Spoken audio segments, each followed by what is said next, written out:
Imagine a world where leaders act on their promises. We do. AIDS Accountability International's vision is a world where strong and accountable leadership permeates all levels of society to ensure effective responses to health challenges. Stronger leadership is required in order to ensure that universal health rights and services are provided that are accessible, affordable, acceptable, and quality in nature.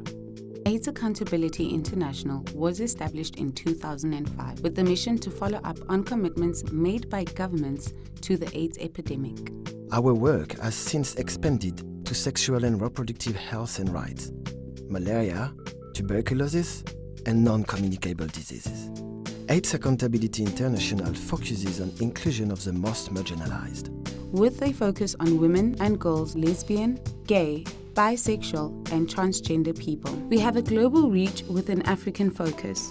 We work on holding all leaders accountable, such as business, civil society, funding partners, and bi- and multilateral development organizations. We are an independent research and advocacy think tank, and we use research to develop various tools for stakeholders for them to use in their campaigns to advocate for better health. We conduct only needs-driven, evidence-based research and advocacy that measures performance against the commitments that have been made by governments. How can you get involved? Visit our website www.aidsaccountability.org. Find us on Facebook, Twitter, or LinkedIn. AIDS Accountability International, holding leaders accountable.